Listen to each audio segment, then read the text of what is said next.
The Monday Arsenal.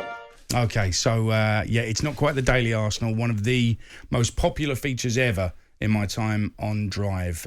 Again, it's something people ask me a lot about, the Daily Arsenal. They absolutely loved it. And there's more to come on the Daily Arsenal a little bit later on this show, but this is the Monday Arsenal.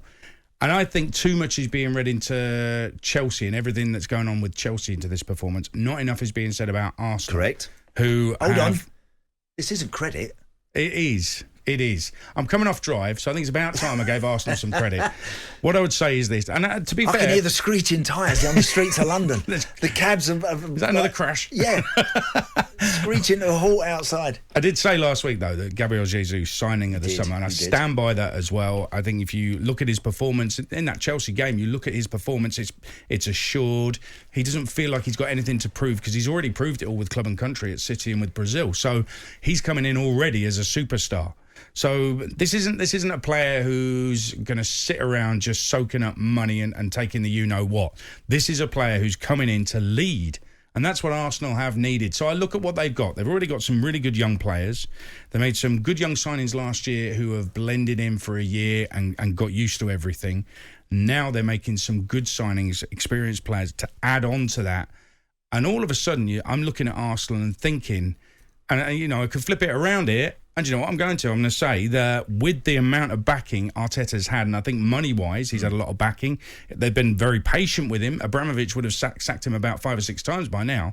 So they've been very patient with Arteta. The fans have been patient with Arteta as well. So now it's time for Arteta to deliver. He's basically got away with letting a Champions League spot slip through his fingers at the end of last season. He's got away with that.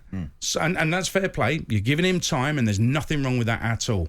But now it's time for him to give back to the owners, to Edu, to some of the players, and to the fans as well. He has to deliver top 4. Realistically, I think Arsenal should be finishing 3rd behind Liverpool and Man City. It doesn't really matter if they finish 3rd or 4th, but they have to finish top 4. Otherwise, I think that is a failure. Bearing in mind the backing, they've spent a lot of money, Arsenal. I couldn't agree more with what you said. I think that what Mikel Arteta has done, along with Edu, is that they now want to create a culture. They can't have that culture of Ozil, and to a degree, Aubameyang. I mean, Aubameyang got that deal and then slightly switched off. It's just like he just all of a sudden, I'm done.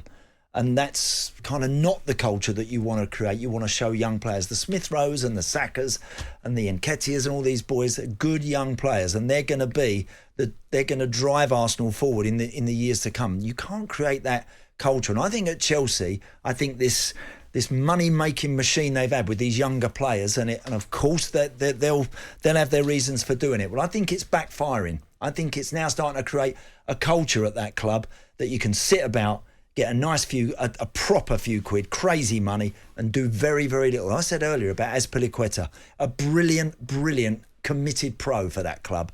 He's given 10 years, won tons of trophies with them, plays with his heart and soul every week. Has wanted to go back to Barcelona at this stage of his career, can't get the deal done. They don't, or they're not letting him leave. He'll be looking at some of those sitting around picking up a few. How are they still here picking up money? And they won't let me go after what I've given this place, after what I've done out on that park week in, week out. And it would hurt. And I get it. I totally get where he's coming from. So I think they need to change that culture. They need to do it quick to stimulate those younger players. You can't have people sitting about your club doing nothing. Chelsea or Arsenal, give us a shout. 03717 22 3344 is Drive on talkSPORT with Motorpoint. Discover thousands of nearly new cars and vans at unbeatable prices. And that was your Monday Arsenal.